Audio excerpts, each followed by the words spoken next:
The artificial moon of Aruvia hung suspended in the cosmic void, like a crystalline tear frozen in time. Its surface breathed with a peculiar life architecture, flowing in organic curves that pulsed with bioluminescent veins. The structures seemed to grow rather than be built, their surfaces rippling with the stored memories of countless generations, embedded within crystal matrices that sparkled like captured starlight. Derek Corin stood at the edge of the transfer plaza, his breath forming small clouds in the thin, recycled atmosphere. As a Terran historian specializing in xenoarchaeology, he had visited many worlds, but Aruvia's living architecture never failed to unsettle him. The buildings watched him with surfaces that shifted subtly, responding to emotions and thoughts he wasn't even aware of having. The plaza stretched before him in a gentle depression, its floor made of the same memory-infused crystal that composed most of the moon's structures.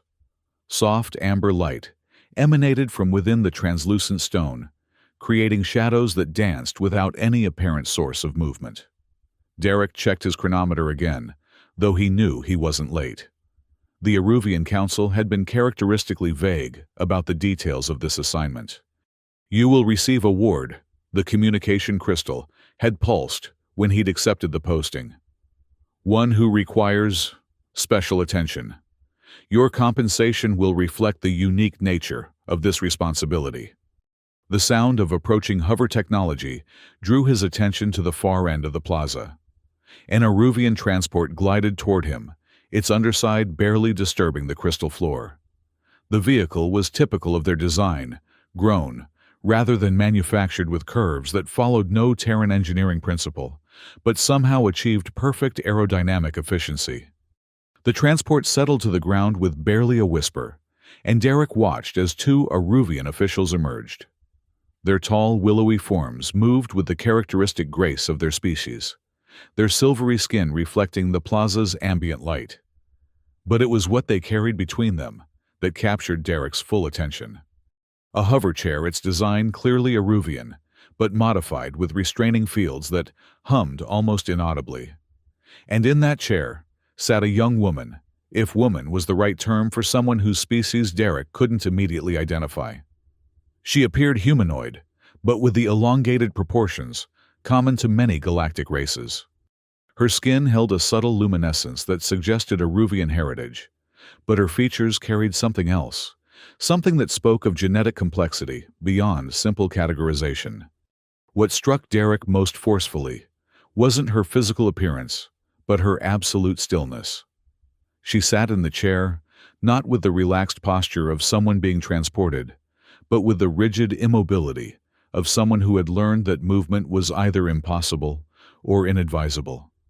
Her dark hair fell across her face, obscuring her eyes, but Derek could sense the weight of her attention even through that veil. The Aruvian officials approached him with their standard formal stride, but Derek noticed how they maintained a careful distance from the hover chair, as if its occupant carried some form of contamination. Historian Karan, the taller official, spoke, his voice carrying the harmonic undertones that made Aruvian speech sound like controlled music. "We present to you the ward designated as..." He paused, consulting a data tablet that flickered with symbols Derek didn't recognize. "The designation appears to be corrupted in our records. Previous identity markers have been removed for security purposes." Derek felt a chill that had nothing to do with Aruvia's atmosphere. In his years of xenoarchaeological work, he had learned that when a civilization removed someone's name from official records, it meant they had been classified as a non-person. The implications were disturbing.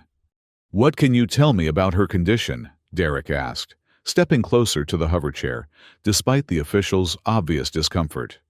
"Physical paralysis from the mid-torso down," the second official replied curtly.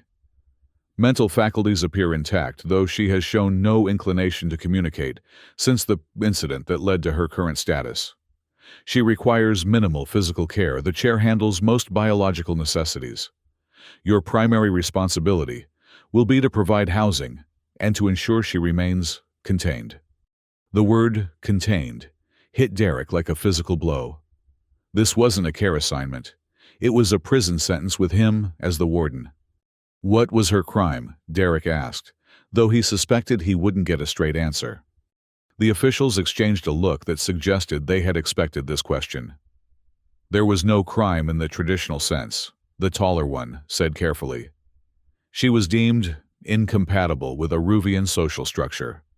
When no family unit would accept responsibility for her care, the council decided that placement, with an off-world caretaker, would be most appropriate. Derek studied the figure in the chair more closely. Now that he was nearer, he could see that she was listening intently to every word, though she gave no other sign of awareness. Her hands rested motionless in her lap, but there was something about the set of her shoulders that suggested coiled tension rather than resignation. "I'll need access to her medical records," Derek said, "and her educational background. If I'm going to be responsible for her welfare, I need to understand what I'm dealing with." "Limited records will be provided," the first official said, producing a crystal data core from his robes.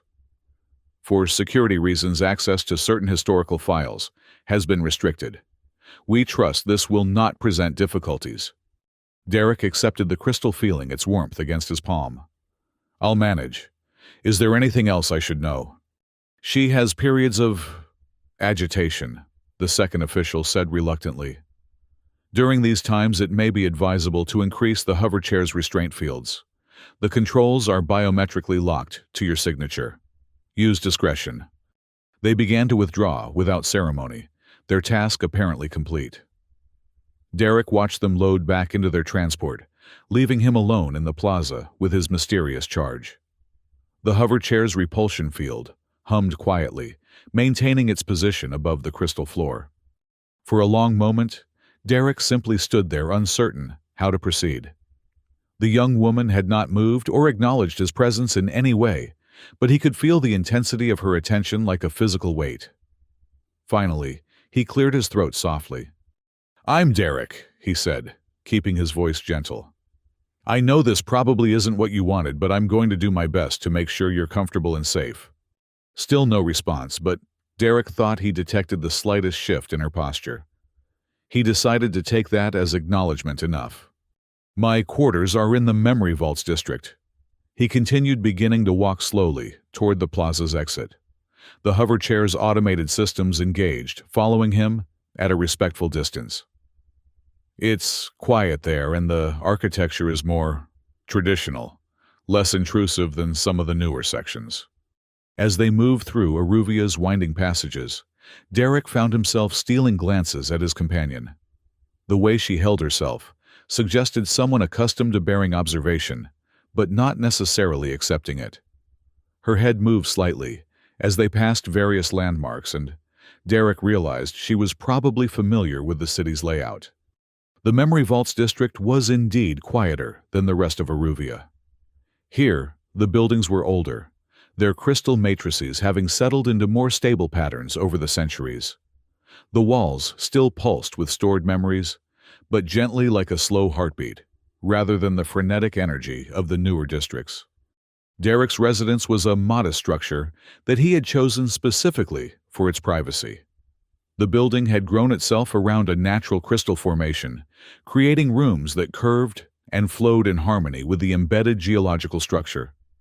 The entrance dilated as they approached, recognizing Derek's biometric signature. "Home," Derek said, simply gesturing for the hover chair to follow him inside.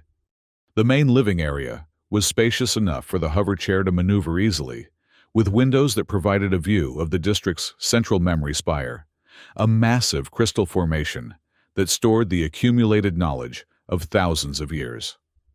Derek had always found it soothing to watch the patterns of light that moved through its faceted surface, marking the constant flow of information being accessed and stored. "Are you hungry?" Derek asked, realizing he had no idea what his charge's dietary requirements might be. "I have standard rations, but I could probably arrange for something more specific if you have preferences." For the first time since the plaza, she moved.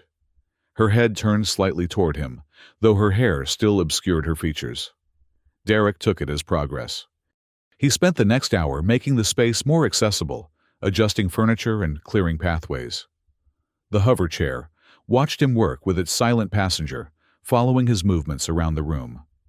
Derek found himself talking, as he worked partly to fill the silence, and partly because he sensed she was listening carefully to everything he said. "I've been on Aruvia for about 6 months now," he said, moving a low table to create more space near the windows. "I'm researching pre-contact Aruvian civilization, specifically their early memory storage techniques. Fascinating stuff, really. They were embedding memories in crystal matrices thousands of years before they developed space travel." He paused, realizing he was probably boring her. But when he glanced over, she had turned the hover chair slightly to face him more directly. Encouraged, he continued, "The thing that interests me most is how they managed to preserve not just information, but emotional context.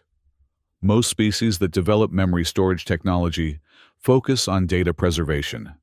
But the Aruvians found a way to embed the actual experience of remembering. When you access an old memory crystal, you don't just learn what happened, you feel what the original person felt." This time, her response was unmistakable. She leaned forward slightly, her hands shifting position in her lap. Derek felt a surge of excitement. He had found something that interested her. "Have you worked with memory crystals before?" he asked gently. She was still for so long that Derek thought he had imagined her earlier reaction. Then slowly, she nodded once. Derek felt as though he had achieved some kind of breakthrough. "Would you like to see my workspace? I have some crystal fragments I've been studying. Nothing classified or dangerous, just historical artifacts." Again that slow, deliberate nod. Derek led the way to his study, a smaller room, where he had set up his research equipment.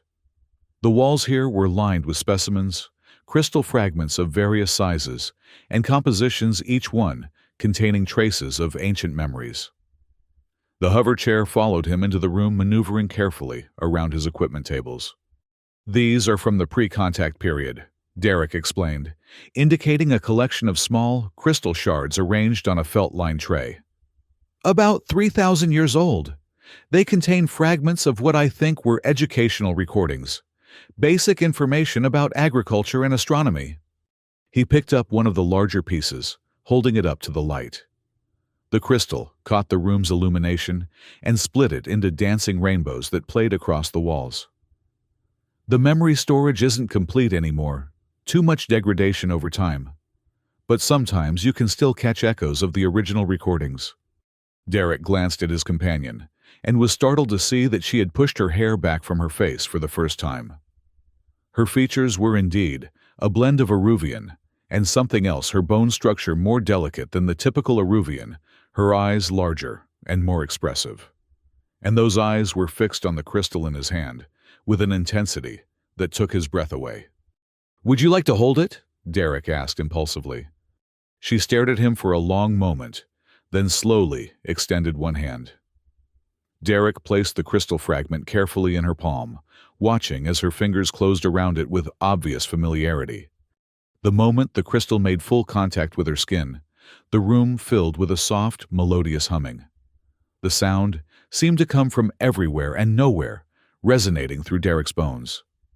The other crystal fragments on his table began to glow in response to their stored memories, awakening to some kind of sympathetic vibration.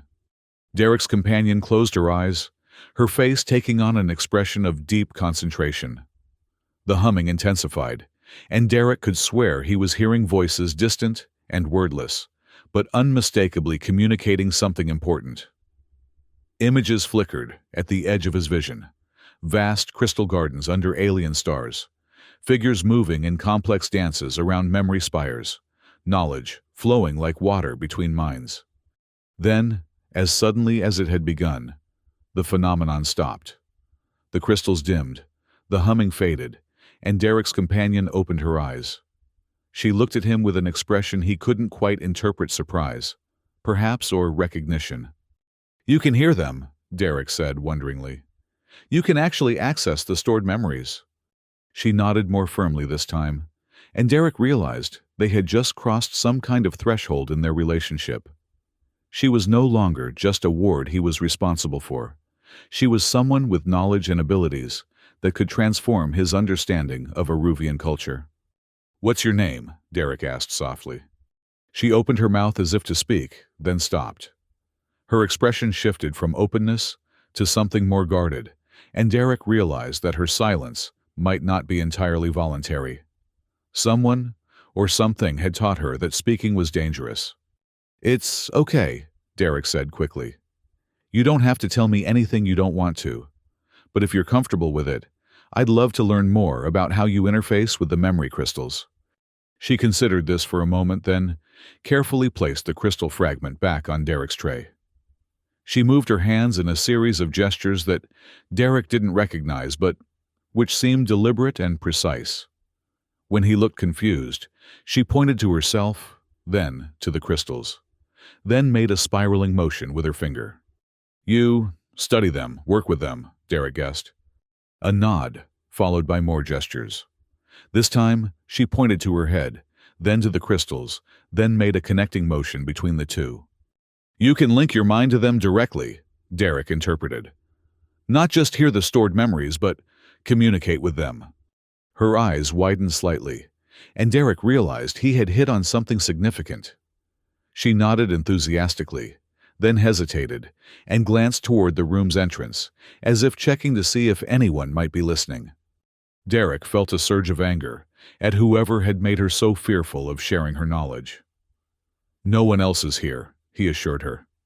"And even if they were, you have every right to talk about your abilities. There's nothing wrong with having a gift." She studied his face for a long moment as if trying to determine whether she could trust him. Finally, she spoke for the first time since Derek had met her. "Avina." Her voice was soft and slightly hoarse from disuse, but it carried a musical quality that reminded Derek of the harmonic undertones in Aruvian speech. "My name is Avina." Derek felt an unexpected surge of emotion at hearing her name. "Avina," he repeated. "It's beautiful. Thank you for trusting me with it." A small smile crossed her face, the first expression of genuine happiness Derek had seen from her. "I was, a memory keeper," she said, slowly, as if testing each word. "I studied the old ways of storing and retrieving memories. Before—" She trailed off, her expression darkening. "Before whatever happened to put you in that chair?" Derek asked gently. Avina nodded, but Derek could see she wasn't ready to talk about that yet. He decided not to push. "Would you like some tea?" he asked instead. "I have a selection from various worlds. Something about the ritual of brewing helps me think." Avina's smile returned smaller this time, but genuine. Tea would be nice. As Derek prepared the tea, he found himself stealing glances at Avina. Now that she was speaking, he could see intelligence and curiosity in her expression that the earlier silence had hidden. She was studying his equipment with obvious interest, her gaze lingering on the more sophisticated pieces. "You have good instincts for this work," she said suddenly, startling Derek. "Your arrangement of the crystals, it follows classical resonance patterns. Most off-worlders don't understand the importance of proper positioning." Derek brought over 2 cups of tea, offering one to Avina. She accepted it carefully, inhaling the steam with obvious pleasure. "I've been studying Aruvian memory storage techniques for years," Derek said. "But I've never had the chance to work with someone who actually knows the traditional methods. Everything I've learned has been from archaeological evidence and partially corrupted records." Avina sipped her tea thoughtfully. "What would you like to know?" Derek felt like a scholar who had just been offered access to a legendary lost library.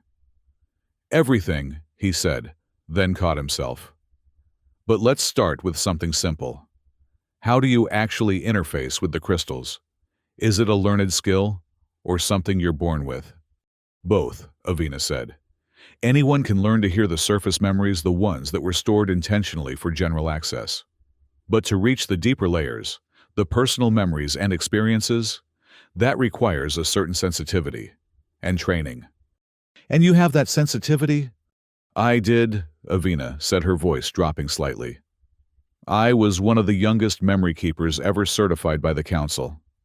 I spent my childhood learning to navigate the deep layers of the crystal matrices, to find connections between memories that had been stored centuries apart.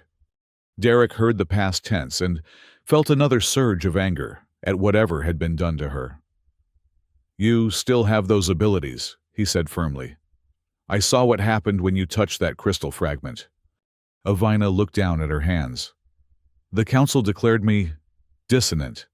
They said my condition made me incompatible with memory work, that my paralysis created a corruption in my ability to interface with the crystals." "That's ridiculous," Derek said immediately. "Your physical condition has nothing to do with your mental abilities." "Isn't it?" Avina asked quietly. "The memory-keeping traditions have always emphasized the connection between body and mind, between physical movement and the flow of stored experiences. When I lost the use of my legs—" "You lost nothing that matters for this work," Derek interrupted. "If anything, I imagine that having to rely more heavily on mental, rather than physical approaches, might make you more sensitive to the crystal's resonances." Avina stared at him for a long moment, and Derek realized he might have just said something that challenged beliefs she had been carrying for some time. "The council didn't see it that way," she said finally.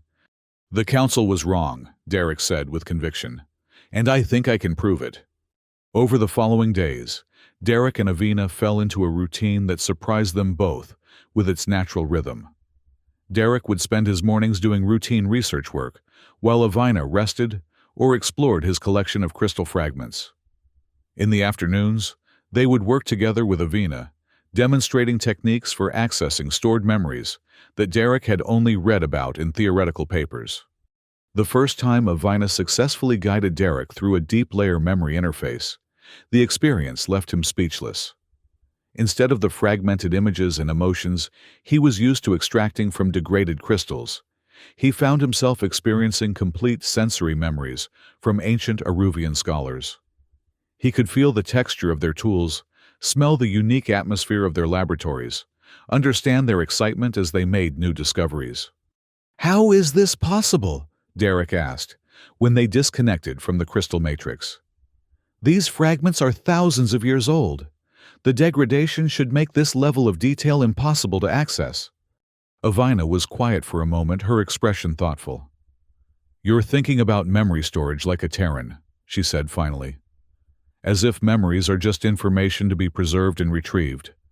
But Aruvian memory crystals don't store information, they store experiences. The degradation you're seeing isn't the memories fading. It's the connections between them becoming more complex." Derek struggled to understand. "More complex how?" Like a river delta," Avina explained.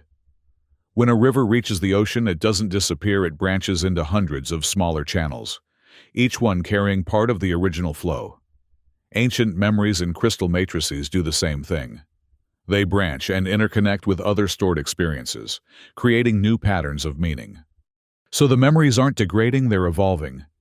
"Exactly," Avina said, her eyes lighting up with enthusiasm. "That's why the deep-layer interface techniques are so important. You're not just accessing a single stored memory, you're tapping into a network of interconnected experiences that has been growing for millennia." Derek felt his understanding of Aruvian culture shift fundamentally. "This is revolutionary," he said. "The implications for historical research, for understanding how civilizations develop." "It's also why the council was so threatened by my work," Avina said quietly. Derek looked at her sharply. "What do you mean?" Avina was silent for a long moment, her fingers tracing patterns on the armrest of her hover chair. "There are memories in the deep layers that certain people would prefer remained inaccessible," she said finally.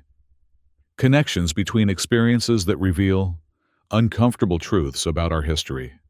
"What kind of truths?" "The kind that make people question whether the current power structure is as inevitable as they've been told," Avina said.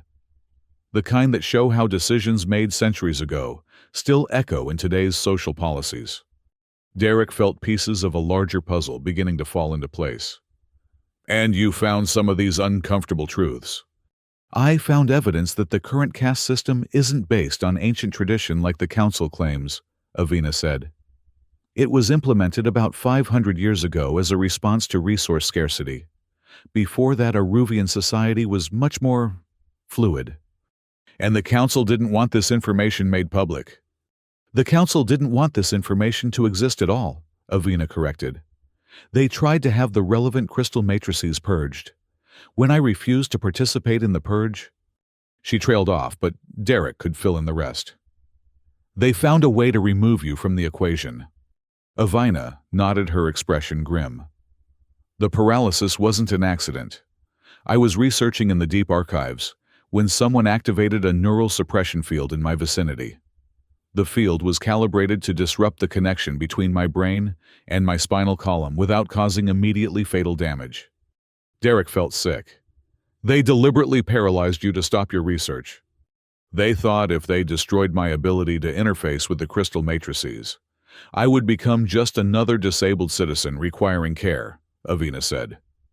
What they didn't anticipate was that losing the use of my legs would force me to develop new techniques for memory access techniques that bypass physical movement entirely.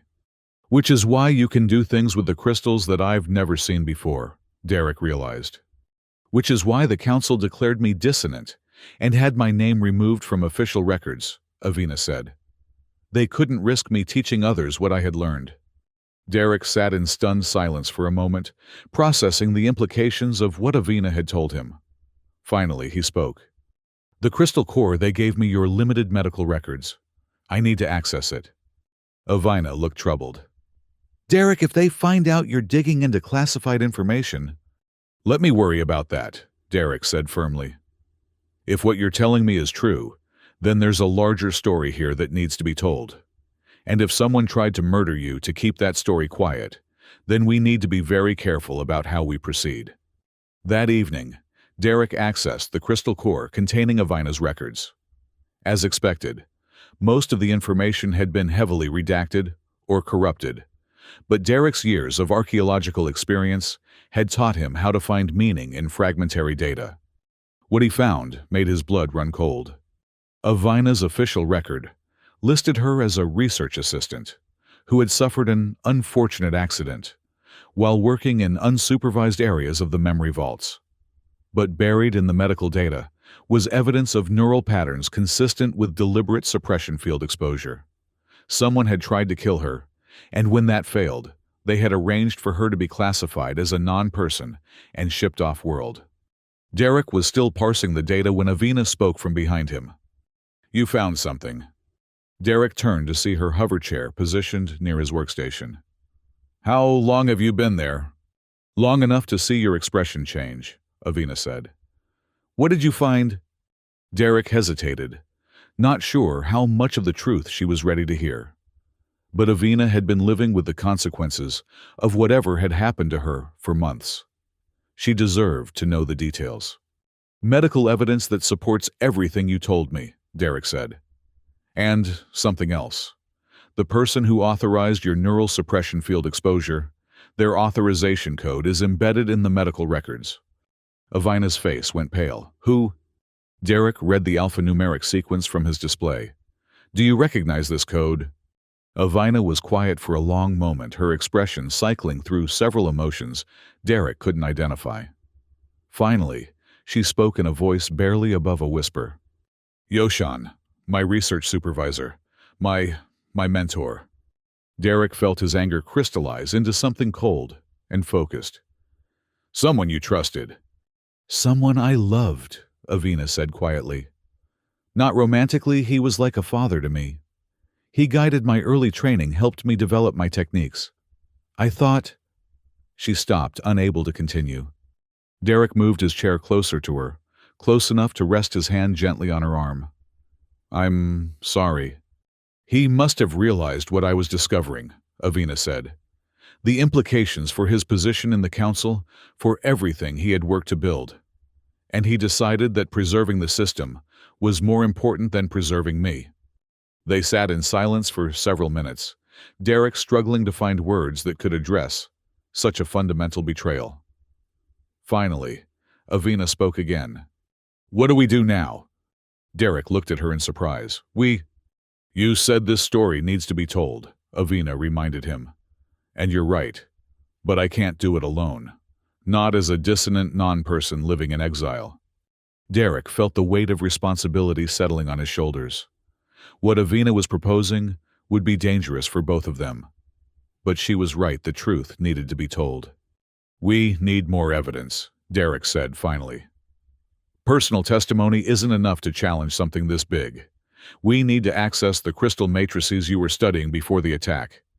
Those matrices are in the restricted sections of the memory vaults, Avina pointed out. Accessing them without authorization is a serious crime. Then we need to find a way to get authorization, Derek said. Or find another way to access the information. Avina was quiet for a moment, then straightened in her hover chair with an expression Derek had never seen before, determination, mixed with something that might have been hope. There might be a way, she said slowly. But it would require returning to places I swore I would never see again. Derek waited for her to continue. The memory vaults have sublevels that aren't officially part of the archives, Avina explained. Spaces where damaged or corrupted crystal matrices are stored before being processed for disposal. If we could access those areas. The evidence you found might still be there, Derek finished. Possibly. But Derek, these areas are restricted for good reason. The damaged crystals can create unpredictable resonance patterns. Being exposed to corrupted memory fragments can cause disorientation, false memories, even temporary psychosis. Derek considered this. But you've been in those areas before. Not since my injury, Avina admitted. I don't know how my changed neural patterns would interact with corrupted memory storage. It could be dangerous. More dangerous than letting Yoshan and the council get away with attempted murder. Avina smiled grimly. When you put it that way, when do we leave? Derek spent the next day planning their expedition to the sublevels of the memory vaults. The restricted areas were accessed through maintenance passages that connected to the district's primary crystal spire. Getting there would require navigating a complex network of service tunnels, some of which hadn't been used in decades. The bigger challenge would be avoiding the automated security systems that monitored the memory vaults. Derek's access credentials as a visiting scholar would get them into the public areas, but the sublevels were protected by biometric scanners and resonance detectors that would identify unauthorized personnel. There's another way, Avina said when Derek explained the security challenges. The sublevels were designed to be accessible from the memory interface chambers. If I can establish a deep layer connection with the primary crystal matrix, I might be able to navigate to the storage areas through the memory network, rather than physical space. Derek stared at her. You can do that. In theory, Avina said. It's not something I've attempted before, but the principle is sound. Memory crystals store not just experiences, but the spatial and temporal context of those experiences.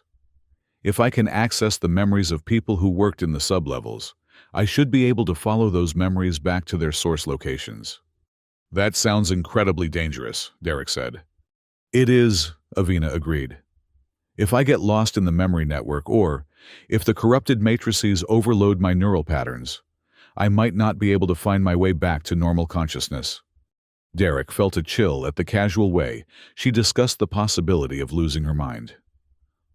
Maybe we should find another approach. Derek, Avina said gently, this is what I was trained for. This is what I'm good at. And this might be our only chance to get the evidence we need. That evening, they made their way to the Memory Vaults District's Public Access Center. The building was a soaring crystal spire that contained interface chambers for scholars and researchers. Derek's credentials got them access to a private chamber, a small room containing a single memory interface chair connected to the district's primary crystal matrix. The chair was designed for standard Aruvian physiology, but Derek had spent the day modifying its systems to accommodate Avina's hover chair. The neural interface crown that would connect her to the crystal matrix had been calibrated to her specific brainwave patterns. Are you sure about this? Derek asked, as Avina positioned her hover chair next to the interface chair. No, Avina said honestly, but I'm sure that we need to try. Derek helped Avina transfer from her hover chair to the interface chair, trying not to think about how fragile she felt in his arms. Once she was settled, he began the process of connecting her to the crystal matrix. The neural interface crown settled over her head like a delicate tiara, its bio-responsive fibers automatically adjusting to make contact with her skull. "Remember," Derek said, "if anything feels wrong, if you sense any kind of danger or disorientation, disconnect immediately. The evidence isn't worth risking your life." Avina smiled at him with an expression that was equal parts affection and determination. "I'll be careful. But Derek, if something does go wrong, if I don't make it back—" "You'll make it back," Derek said firmly. "If I don't," Avina continued, "the authorization code for Yoshan is in my personal notes. Promise me you'll make sure the truth comes out."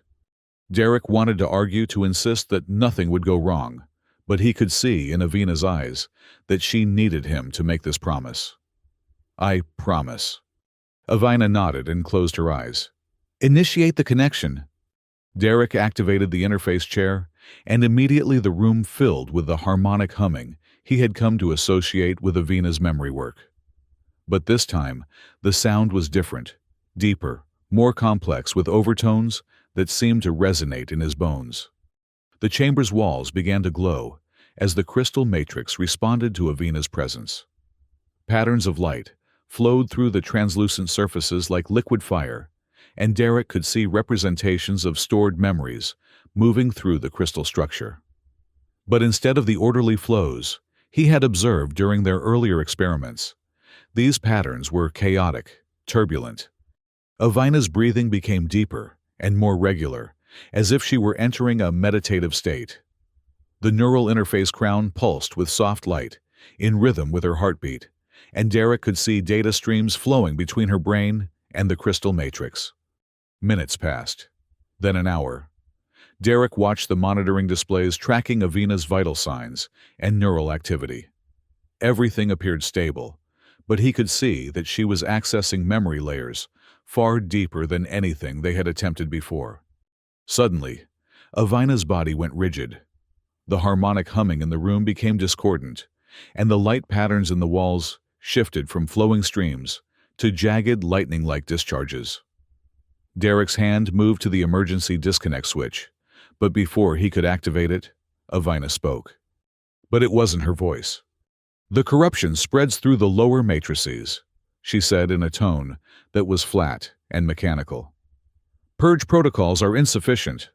Recommend physical destruction of affected storage arrays." Derek realized he was hearing someone else's memory, someone who had worked in the sublevels. Avina was channeling their experiences directly. "Authorization required for emergency purge." Avina continued in the same mechanical tone. "Personnel are advised that exposure to corrupted memory fragments may result in permanent psychological damage." The voice changed, becoming older, more cultured. "The Council must understand that these matrices contain information that could destabilize our entire social structure. The risk of exposure is unacceptable." Derek's blood ran cold. He was hearing the planning sessions for the purge that Avina had been ordered to participate in. Another voice shift, this time to someone younger, more uncertain. "The memory keeper Avina has refused to cooperate with the purge. She claims the information is historically significant and should be preserved." "Then she has made her choice," came the cultured voice again. Derek was certain now that he was hearing Yoshan's memories. "Initiate Contingency Protocol 7. Make it appear accidental." Derek wanted to disconnect Avina from the interface immediately, but he forced himself to wait. This was the evidence they needed: direct memory recordings of the conspiracy against her. The voices continued detailing the plan to use neural suppression fields to eliminate Avina while she worked alone in the sublevels. Derek listened in growing horror as they discussed the calibration needed to cause permanent paralysis without immediate death, the way they would alter the records to make it appear accidental, their plans to have her declared dissonant and shipped off-world. Finally, the voices faded, and Avina's breathing began to return to normal. The chaotic light patterns in the walls settled back into orderly flows, and the harmonic humming resumed its melodious tone. But Avina didn't wake up. Derek checked the monitoring displays and saw that while her vital signs were stable, her neural activity showed that she was still deeply connected to the crystal matrix. Something was holding her in the memory network. "Avina," Derek said aloud, hoping she could hear him. "Avina, you need to come back now. You've found what we were looking for." No response. If anything, her neural activity seemed to be intensifying. Derek made a decision that went against every safety protocol he knew. He activated a secondary neural interface and connected himself to the crystal matrix. The sensation was like diving into an ocean of liquid light. Derek found himself floating in a space that existed somewhere between thought and reality, surrounded by the accumulated memories of thousands of Aruvian minds. But instead of the organized flows, he had expected, the memory space was chaotic, filled with fragments of broken experiences and corrupted data streams. He called out mentally for Avina and felt her presence somewhere deeper in the network. Following that sense of connection, Derek dove further into the memory matrix than he had ever gone before. He found her in a space that felt like a vast crystalline cathedral, surrounded by towering structures made of pure memory. But these weren't the ordered archives of the upper levels. These were the damaged matrices from the sublevels, their broken memories creating a surreal landscape of fragmented experiences. Avina floated in the center of this space, her consciousness interfacing directly with a massive crystal formation that pulsed with dark energy. Derek could see streams of corrupted data flowing into her mind, and he realized what was happening. She wasn't just accessing the stored memories she was absorbing, the damaged fragments trying to reconstruct the evidence that had been partially destroyed in the purge. "Avina," Derek called out, his mental voice echoing through the crystal cathedral. "You have to stop. The corrupted data will overwhelm your neural patterns." She turned toward him, and Derek was shocked by what he saw.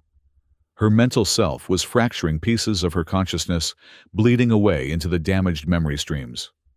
She was sacrificing her own sanity to recover the evidence. "I can see it all," she said, her mental voice layered with the echoes of a dozen other personalities. "The truth about our history, about the decisions that shaped our society. It's all here, Derek, but it's breaking apart. If I don't hold it together..."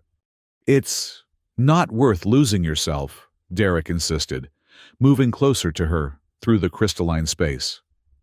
"We have enough evidence already. The recordings of Yoshan's planning sessions, the medical data, it's enough to expose what they did to you." "But not enough to change anything," Avina replied.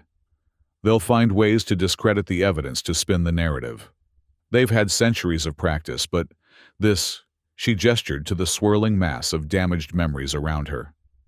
"This shows the complete picture. The systematic suppression of historical truth, the way they've manipulated our culture to maintain their power. This could change everything."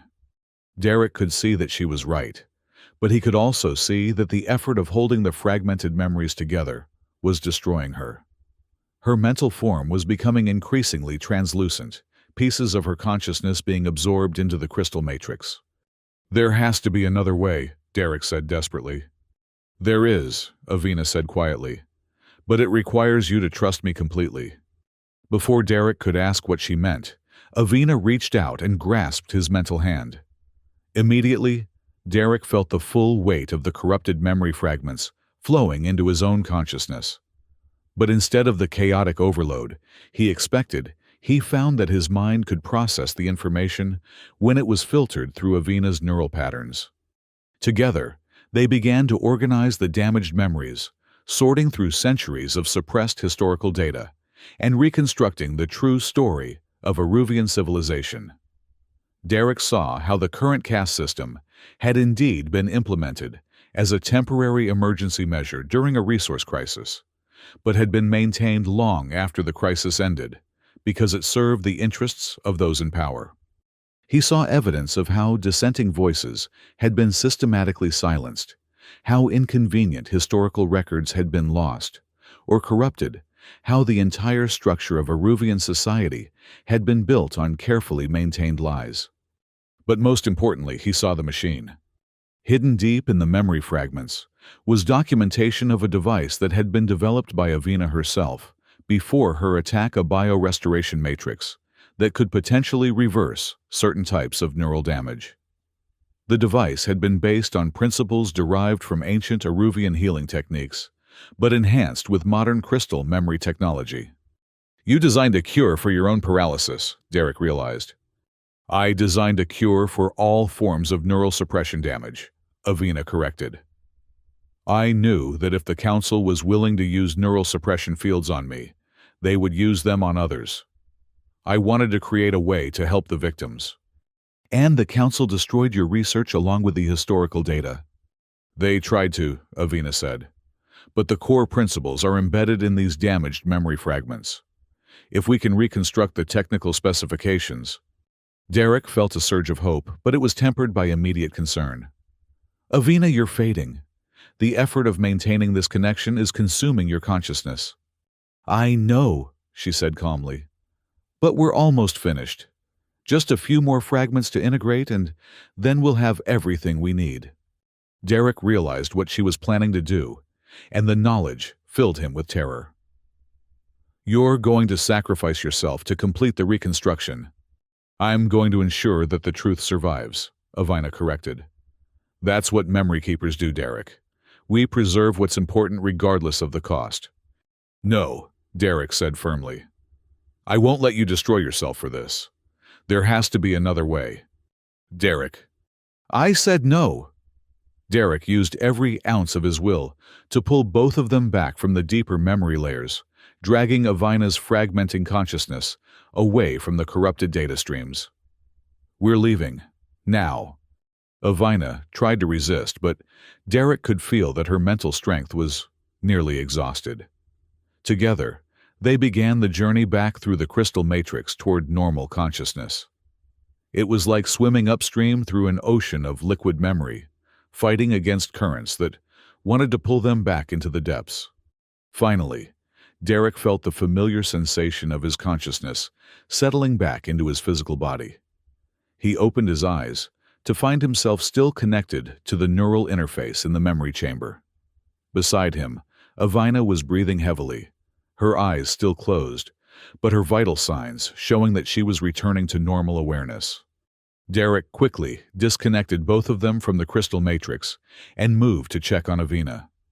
Her eyes opened slowly, and for a moment, Derek was terrified that he would see nothing but emptiness.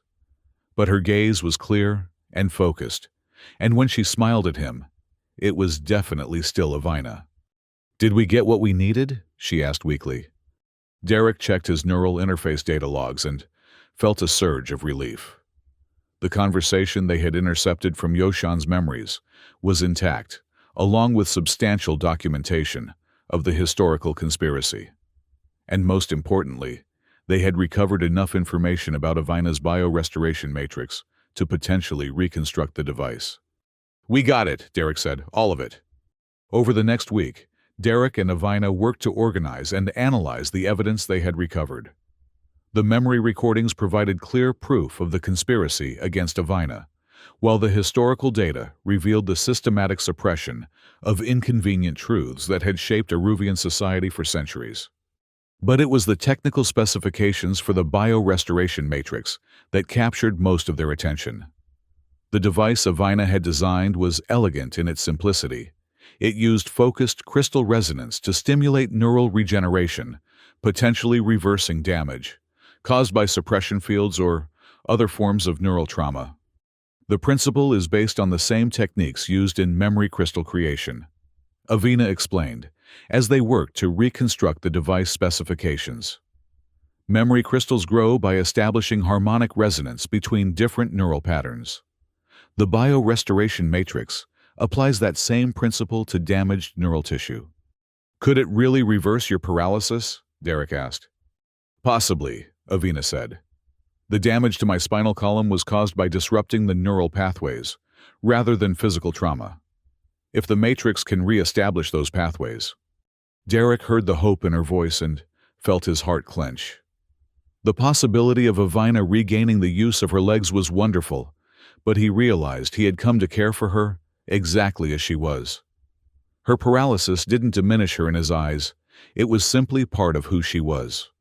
"Would you want that?" Derek asked carefully. "To walk again?" Avina was quiet for a long moment. "I don't know," she said finally. "For so long I've defined myself by what I lost. The idea of getting it back, it's terrifying actually." "Why?" "Because what if walking doesn't make me whole again?" Avina said. "What if I'm still the same person, just with working legs? What if all the things I thought I lost when I was paralyzed? My purpose, my place in the world, my sense of self.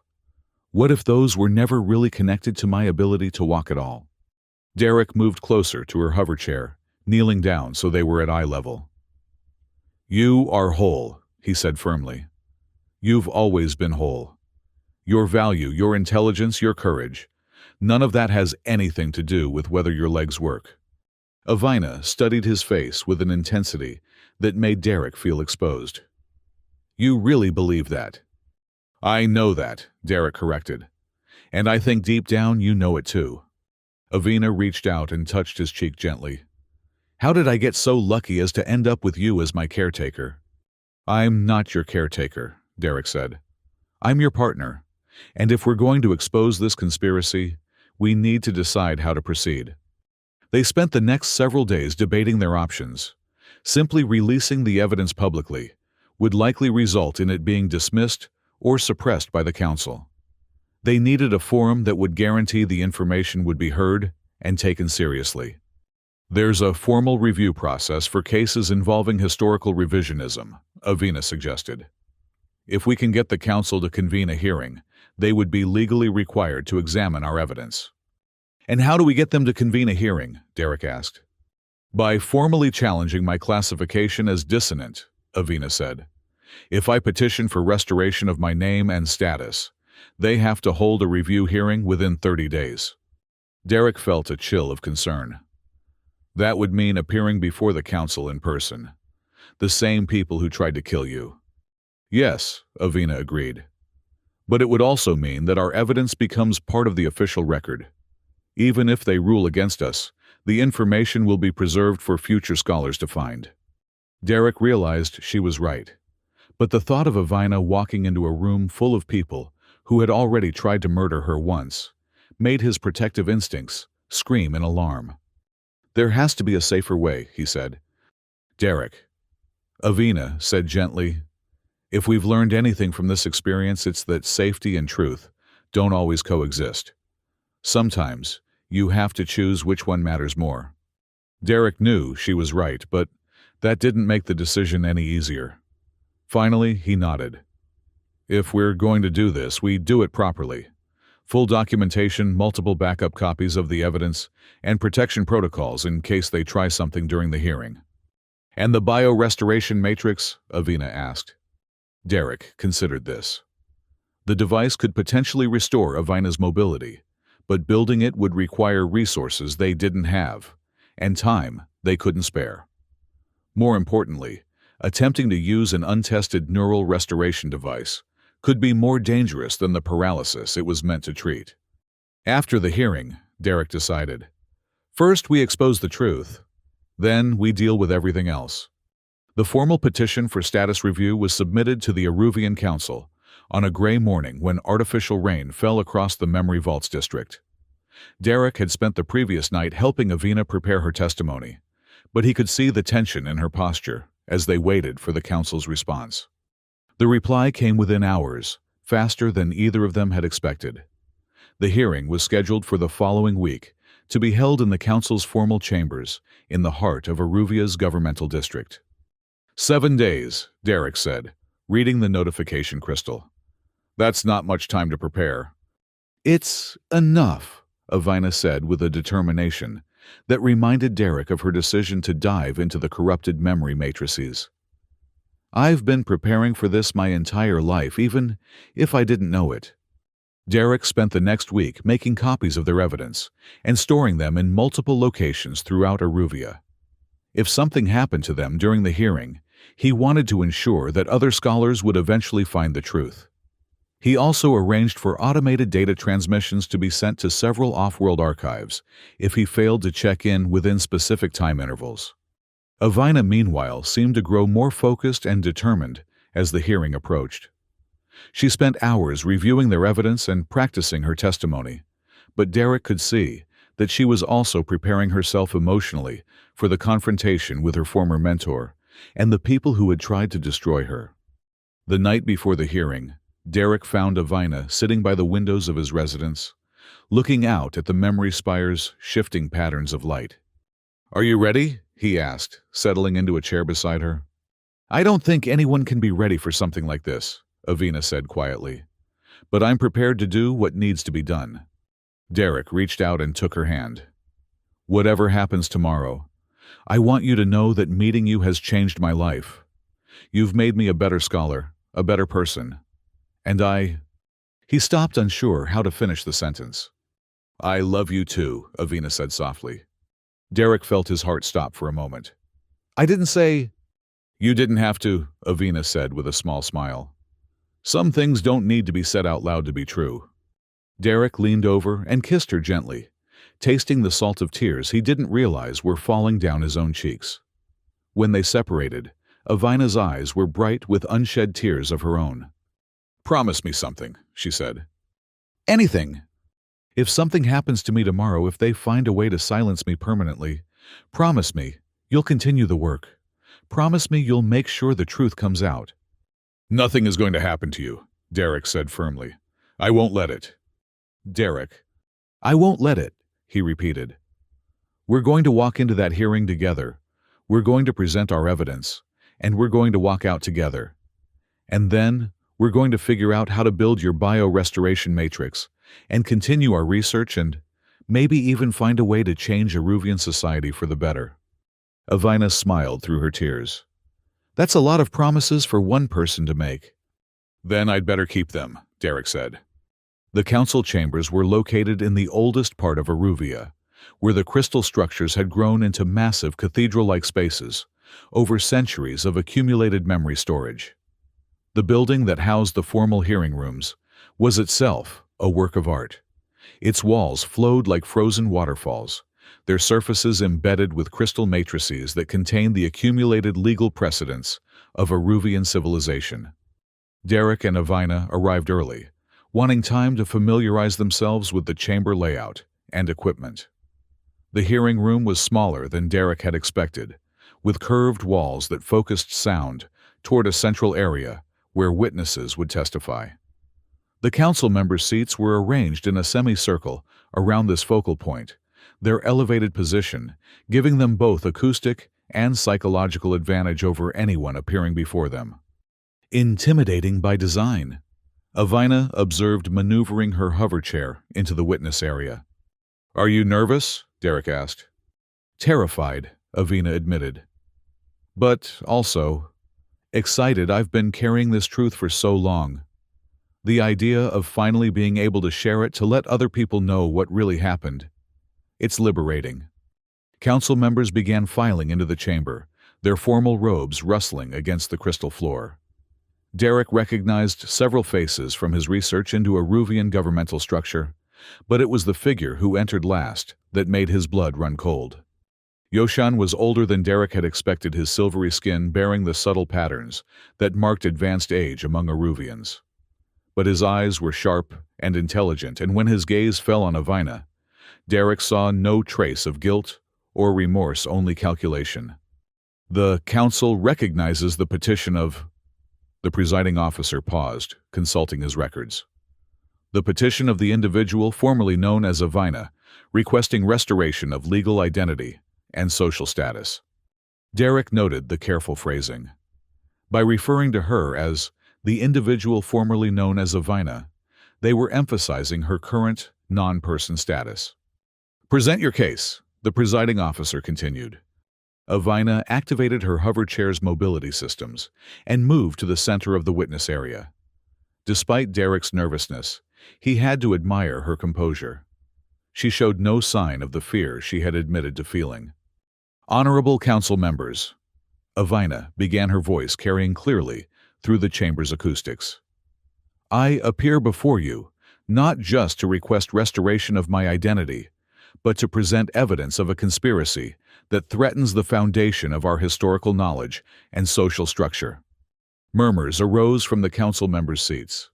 The presiding officer raised his hand for silence.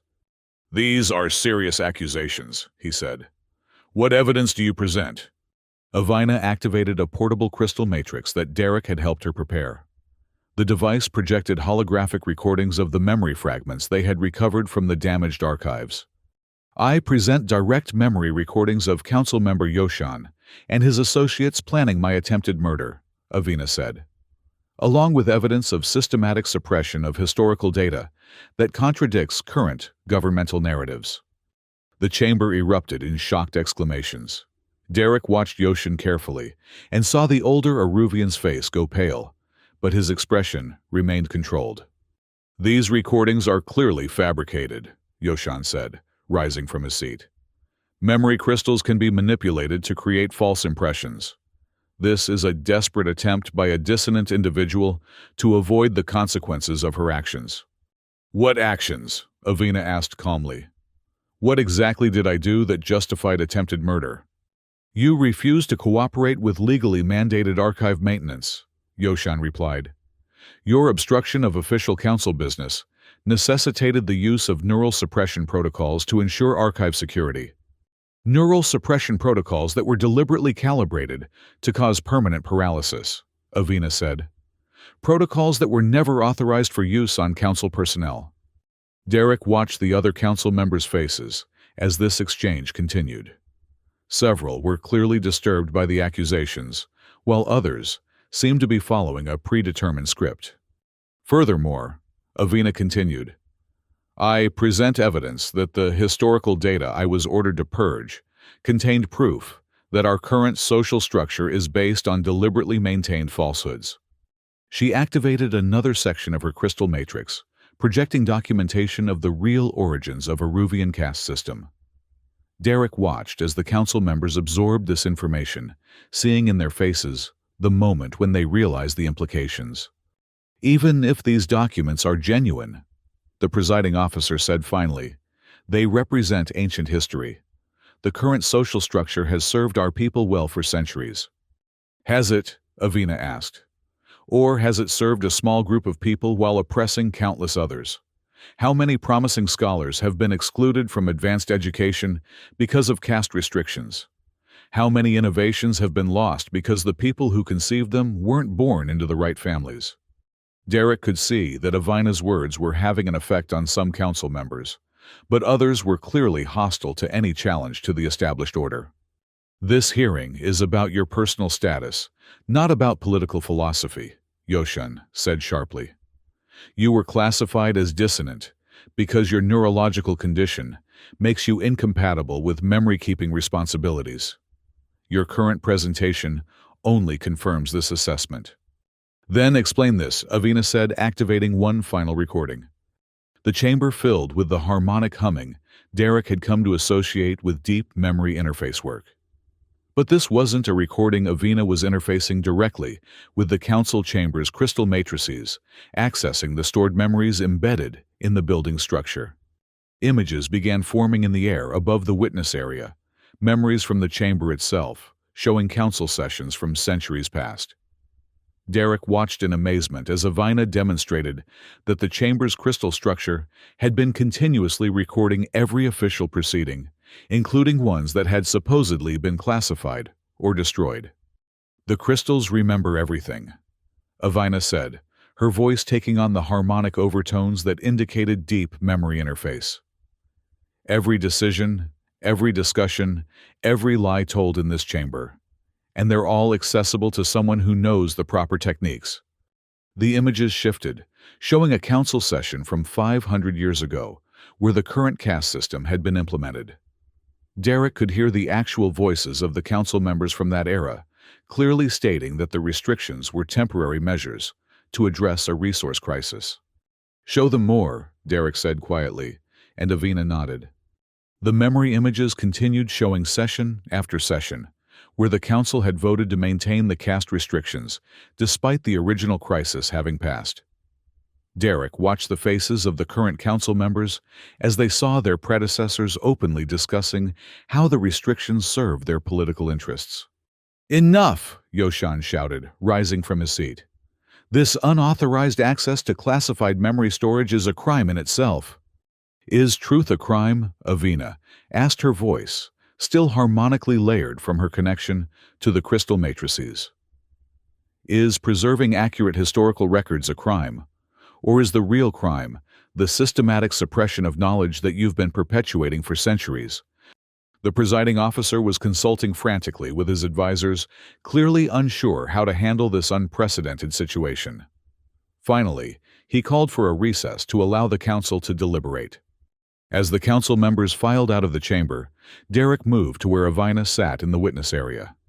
She was disconnecting from the crystal matrices, her face pale but determined. "That was incredible," Derek said. "I've never seen anything like it." "The building wanted to share its memories," Avina said quietly. "After centuries of being forced to hide the truth, it was eager to reveal what it had stored." Derek helped Avina reposition her hover chair as they waited for the council to return. He could see the exhaustion on her face from the intensive memory work, but there was also something else, a sense of completion, as if she had finally done what she was meant to do. "Whatever they decide," Derek said, "you've already won. The truth is out now. It's part of the official record." "Assuming they don't find a way to suppress this hearing as well," Avina replied. Derek was about to respond when the council members began returning to the chamber. Their faces were grim, and Derek felt his stomach clench with apprehension. The presiding officer took his seat and activated the chamber's formal recording systems. After careful deliberation, he announced, "The council has reached a decision regarding this petition." Derek held his breath. "We find that the individual formerly known as Avina has demonstrated abilities and knowledge that are indeed incompatible with normal social function," the presiding officer continued. "However, rather than confirming her dissonant status, we classify her as a rogue entity, requiring immediate containment." Derek felt the blood drain from his face. This was worse than simple rejection. They were classifying Avina as a threat to public safety. Furthermore, the presiding officer continued, "Her unauthorized access to classified memory storage and her presentation of fabricated evidence constitute crimes against council authority. She will be remanded to neural rehabilitation pending permanent suppression of her dangerous abilities." "No," Derek said, standing up. "You can't do this. She's shown you proof of criminal conspiracy. She's demonstrated historical facts that you can't dispute. Security will escort you from the chamber," the presiding officer said coldly. "Your involvement in this matter will be reviewed separately." Derek saw armed council guards moving toward them and realized they had walked into a trap. The council had never intended to give Avina a fair hearing. They had used the formal process to get her into a controlled environment where they could eliminate her permanently. But as the guards approached, something unexpected happened. The chamber's crystal walls suddenly blazed with light patterns of energy, flowing through the stored memory matrices like liquid fire. The harmonic humming that Derek associated with Avina's memory work filled the air, but amplified to a volume that made the entire building seem to sing. And from every crystal surface came a single word repeated in the harmonic voices of hundreds of previous council sessions: Avina. Derek stared in amazement as the building itself spoke her name, the crystal matrices, rejecting the council's attempt to erase her identity. The memory storage systems were not only preserving the record of the hearing, they were actively defending the truth against suppression. The council members were staring around the chamber in shock as their own building rebelled against them. The presiding officer was shouting orders, but his voice was lost in the harmonic chorus coming from the walls. "The crystals remember Avina," said her voice somehow audible despite the chaos around them. "They remember my name, my work, my contributions to our civilization, and they reject your attempt to erase me." Derek realized what was happening. Avina's deep connection to the memory storage systems had created a resonance that spread throughout Aruvia's crystal infrastructure. Every building, Every memory spire, every stored record was now broadcasting her name and the evidence she had presented. "Derek," Avina said urgently, "we need to leave now." Derek helped Avina activate her hover chair's mobility systems, and together, they moved toward the chamber's exit. The council guards seemed paralyzed by the unprecedented situation, unsure whether to pursue them or deal with the building's apparent malfunction. They made it out of the council chambers and into the streets of Aruvia before the first pursuit teams organized. But Derek could see that the entire city was experiencing the same phenomenon. Every crystal structure was glowing with activated memory storage, and the name Avina echoed from the buildings in harmonic chorus. "Where do we go?" Derek asked, as they navigated through streets filled with confused and amazed citizens. "The memory vaults," Avina said. "If I can reach the primary crystal matrix, I can use the network to broadcast our evidence to every archive in the sector. The Council won't be able to suppress the truth if it's embedded in crystal storage throughout the galaxy." Derek nodded and adjusted their course toward the Memory Vaults district. Behind them, he could see Council security forces beginning to organize, but they were clearly struggling to deal with the city-wide memory activation. As they traveled through Aruvia's streets, Derek noticed something that gave him hope. Citizens were stopping to listen to the voices coming from the buildings, their faces showing amazement and growing understanding as they heard the historical evidence that Avina had uncovered. Whatever happened next, the truth was reaching people who had never heard it before. They reached the Memory Vaults district as Council security forces began to converge on their location.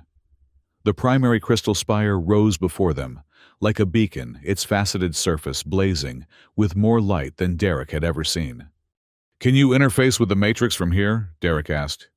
"I don't need to," Avina replied. "It's already connected to me. The entire crystal network is responding to the resonance patterns I established in the Council chambers." As if to prove her point, the crystal spire pulsed with a particularly bright flash, and Derek could hear the memory recordings of their hearing being broadcast from its surface. "The truth is spreading," Avina said with satisfaction. "Even if they capture us now, it's too late to stop it." Derek felt a surge of pride and love for the woman beside him. She had achieved something unprecedented. She had used the very technology that the Council had tried to turn against her to expose their crimes to the entire galaxy. But their moment of triumph was interrupted by the arrival of Council security forces. Armed guards surrounded them, their weapons trained on both Derek and Avina. "Stand down and submit to custody," the lead guard ordered. Derek stepped protectively in front of Avina's hover chair, knowing it was a futile gesture, but unable to help himself. "I don't think so," Avina said calmly. Before Derek could ask what she meant, the ground beneath them began to glow. The crystal matrix that formed the foundation of the Memory Vaults district was activating, responding to Avina's presence, with patterns of light that grew brighter by the second. "You taught me that memory crystals preserve not just information, but the complete experience of remembering," Avina said to Derek. "Well, this crystal matrix remembers what it was like before the Council's restrictions, before the suppression of truth, before people were classified as dissonant for asking uncomfortable questions." The light from the crystal foundation intensified, and Derek realized that the security guards were backing away their equipment, malfunctioning, as it came into contact with the powerful memory resonance fields. "I'm giving Aruvia its true memories back," Avina said. "All of them. The good and the bad, the convenient and the uncomfortable. Let the people decide for themselves what kind of society they want to build." Derek watched in amazement as waves of light spread outward from their location, activating crystal matrices throughout the city. Everywhere, the light touched, buildings began projecting stored memories, not just official records, but the personal experiences of ordinary citizens from across the centuries. The effect was profound. Citizens who had never questioned the current social structure were suddenly experiencing memories from ancestors who had lived in the more fluid society that existed before the caste restrictions. People were seeing firsthand how their culture had been deliberately shaped by decisions made in secret council sessions. "It's beautiful," Derek said, watching the city transform as its hidden memories were revealed. "It's freedom," Avina replied. "The freedom to know the truth about our own history." The Council security forces had retreated to a safe distance, apparently waiting for orders on how to deal with a situation they had never encountered before. Derek could see that some of the guards were removing their helmets, listening to the memories that were flowing from the crystal structures around them. "What happens now?" Derek asked. "Now we wait and see what the people choose to do with the truth," Avina said. "Change doesn't happen overnight, but at least now it's possible." Derek looked around at the transformed city, seeing citizens gathering in groups to discuss what they were learning from the revealed memories. Children, who had never been told about the fluid nature of pre-restriction society, were experiencing those memories directly. Adults who had accepted the caste system as natural and inevitable were seeing evidence that it was neither. "And us?" Derek asked. "What happens to us?" Avina smiled at him with an expression that combined exhaustion, satisfaction, and something that might have been hope. "I think," she said, "that we've earned the right to decide that for ourselves." 6 months later, Derek stood in the central plaza of what had once been the Memory Vaults district and was now known as the Free Archives. The transformation of Aruvia had been gradual but profound, as citizens armed with access to their true history had begun demanding changes to their social structure. The council had initially tried to maintain control, but when the city's crystal infrastructure continued to broadcast evidence of their crimes and historical manipulations, public support for the old system had crumbled. New governmental structures were still being developed, but they were based on principles of transparency and historical accuracy, rather than the suppression of inconvenient truths. Derek's role in these changes had been officially recognized, and he now served as the director of the Free Archives, a new institution dedicated to preserving and providing open access to historical knowledge. But the position he valued most was the unofficial one he had taken on as Avina's partner in both work and life. "The biorestoration matrix is ready for testing," Avina said, approaching him across the plaza. Her hover chair moved with its familiar quiet hum, but Derek could see the excitement in her expression.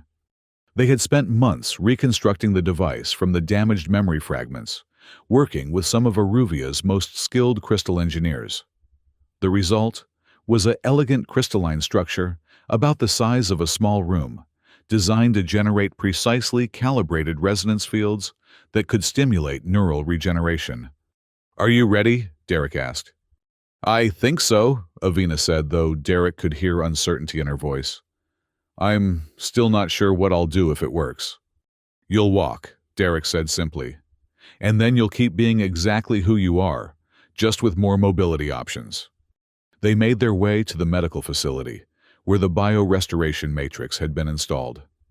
The device dominated the center of the treatment room, its crystalline surfaces pulsing with soft light as it calibrated itself to Avina's neural patterns. Derek helped Avina transfer from her hover chair to the treatment platform at the center of the matrix. She looked small and vulnerable, surrounded by the massive crystal formation, but her expression was determined. "Remember," said Dr. Moran, the neural specialist who was overseeing the procedure, "the regeneration process will take several hours. You'll experience some disorientation as your neural pathways reconnect. Don't try to move until the matrix indicates that the process is complete." Avina nodded and settled herself comfortably on the treatment platform. "Derek, will you stay with me?" "Of course," Derek said, taking a chair beside the platform, where he could hold her hand throughout the procedure. Dr. Moran activated the biorestoration matrix, and immediately the room filled with the harmonic humming that Derek had come to associate with advanced crystal technology. But this time, the sound was different, warmer, more organic, as if the device were singing rather than simply operating. Avina closed her eyes as the matrix's resonance fields enveloped her body. Derek watched her face, seeing expressions of concentration and surprise as the device began its work on her damaged neural pathways. Hours passed. Derek maintained his vigil beside the treatment platform, occasionally speaking to Avina to help her stay oriented as the matrix worked. She remained conscious throughout the procedure, describing the strange sensations as her nervous system slowly reconnected. "I can feel my legs," she said at one point, her voice filled with wonder. "Not just pressure or temperature, I can actually feel them." Derek squeezed her hand encouragingly, his heart pounding with excitement and nervousness. Finally, the harmonic humming began to fade, and the crystal matrix's light shifted from active blue to the soft green that indicated successful completion. Dr. Moran checked his monitoring equipment and nodded to Derek. "The neural pathways have been successfully restored," he announced. "But remember, it will take time for your brain to relearn how to coordinate movement. Don't expect to run marathons immediately." Avina opened her eyes and looked at Derek with an expression of amazement. "I can feel everything," she said. "My entire body.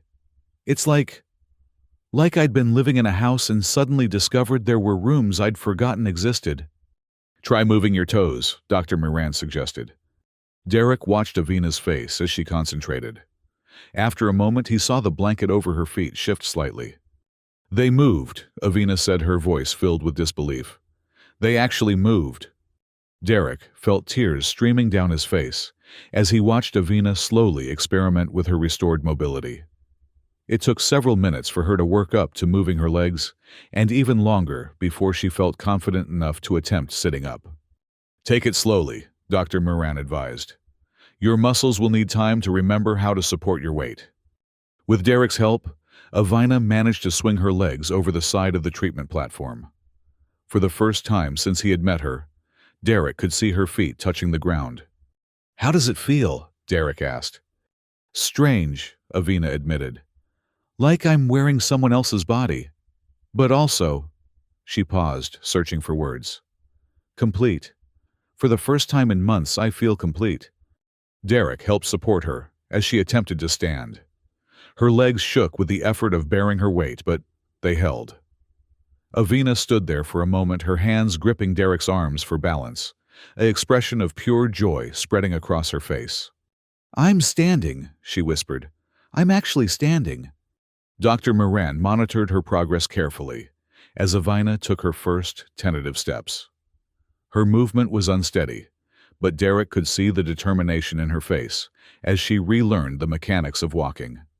"The neural pathways are functioning normally," Dr. Moran reported. "With physical therapy, you should regain full mobility within a few weeks." Avina nodded, but Derek could see that her attention was focused on the simple miracle of placing one foot in front of the other. Each step was deliberate and careful, but unmistakably real. After an hour of supervised movement, Dr. Moran declared the procedure a complete success. Avina would need to use mobility aids for the next few days, while her muscles strengthened, but the paralysis that had defined her life for so many months was officially over. As they prepared to leave the medical facility, Derek noticed that Avina kept glancing back at her hover chair. "Do you want to take it with us?" Derek asked gently. Avina considered this for a moment. "No," she said finally. "But I want to make sure it goes to someone who needs it. That chair was my lifeline for months. It deserves to help someone else." Derek arranged for the hover chair to be donated to Aruvia's medical services, where it would be provided to someone else dealing with mobility challenges. As they watched it being loaded into a transport vehicle, Avina leaned against Derek's shoulder. "I'll miss it in a way," she said. "That chair taught me things about myself I never would have learned otherwise." "What kind of things?" "That my worth isn't measured by what my body can do," Avina said. "That strength comes in many forms. That sometimes losing something forces you to discover capabilities you never knew you had." Derek thought about the months they had spent together, about the incredible courage Avina had shown in challenging the council and exposing the truth about Aruvian history. "You're right," he said. "The paralysis didn't diminish you. If anything, it revealed how extraordinary you really are." As they walked slowly back toward the Free Archives, Derek marveled at the transformation both in Avina and in the city around them. The crystal buildings still hummed with memory storage, but now they sang with all the voices that had been suppressed for so long. Children who had been told they could never advance beyond their birth caste were attending advanced schools. Scholars who had been excluded from research were making new discoveries. The truth that Avina had risked everything to preserve was bearing fruit throughout Aruvian society. "What do we do now?" Derek asked, as they reached the central plaza. Avina stopped walking and turned to face him. In the soft light emanating from the crystal spires around them, she looked radiant. The months of struggle and uncertainty had left their mark on her face, but there was also a peace there that Derek had never seen before. "Now we continue the work," she said. "There are other worlds where history has been suppressed, other civilizations where truth has been sacrificed for political convenience. The techniques we developed here, the deep memory interface protocols, the resonance broadcasting methods, they could help people throughout the galaxy reclaim their authentic histories." Derek felt a surge of excitement at the possibilities she was describing. "A galactic truth preservation project." "Something like that," Avina agreed. "But first," she stepped closer to him, her newly restored mobility allowing her to stand at her full height for the first time since he had known her. "First, I want to dance with you." Derek looked around the plaza, which was empty except for the soft glow of the crystal spires. "Here now." "Here and now," Avina said firmly. "For months I dreamed about dancing again, about moving my body to music, about feeling the rhythm in my legs and feet. I want to share that with you." Derek realized he had never seen Avina dance before her paralysis, had never experienced that aspect of her personality. He took her hands, gently aware that she was still rebuilding her strength and coordination. "I should warn you," Derek said with a smile, "I'm not much of a dancer." "That's okay," Avina replied. "I'm out of practice myself." They began to move together, slowly finding a rhythm that matched the harmonic humming emanating from the crystal structures around them. Avina's steps were careful and deliberate, but Derek could see the joy in her movements as she rediscovered the simple pleasure of coordinated motion. As they danced, Derek reflected on the extraordinary journey that had brought them to this moment. He had started as a xenoarchaeologist studying alien memory storage techniques and had ended up helping to overthrow a centuries-old system of oppression. He had been assigned to care for a paralyzed woman, classified as dissonant, and had fallen in love with one of the most remarkable people he had ever met. "Derek," Avina said softly as they continued their slow dance, "thank you." "For what?" "For seeing me," she said. "Not my paralysis, not my classification as dissonant, not the label the council tried to put on me. You saw me." Derek stopped dancing and cupped her face gently in his hands. "I love you," he said. "All of you. Every aspect of who you are, including the experiences that shaped you. The woman who challenged an entire governmental system, who risked her sanity to preserve historical truth, who never let anyone convince her she was less than whole. That's who I fell in love with." Avina smiled and kissed him softly. When they separated, Derek could see tears of happiness in her eyes. "I love you too," she said. "And I want to spend the rest of my life exploring what that means." They resumed their dance, moving together in the soft light of the crystal spires. Around them, the city of Aruvia hummed with the voices of its revealed memories, and Derek could hear in that harmony the promise of a future built on truth rather than suppression. As the artificial night fell over the Memory Vaults district, Derek and Avina continued their celebration of mobility, of love, and of the victory they had achieved together. They had challenged the established order and won. They had preserved truth against those who would destroy it. They had found love in the most unlikely circumstances. But perhaps most importantly, they had proven that courage and determination could overcome even the most entrenched systems of oppression. The dance ended eventually, but Derek knew that their real journey together was just beginning. They had worlds to explore, histories to preserve, and truths to uncover. And they would face those challenges together as partners in every sense of the word. Standing in the plaza, Where it had all begun, Derek looked at Avina and saw not the paralyzed woman who had been abandoned by her people, but the brilliant scholar who had changed the course of galactic history. She was whole, she was powerful, and she was his. "Ready for the next adventure?" Derek asked. Avina took his hand and smiled with an expression that promised that whatever challenges lay ahead, they would face them together. "Always," she said. Above them, the crystal spires sang with the voices of all, those who had been silenced, now free to tell their stories.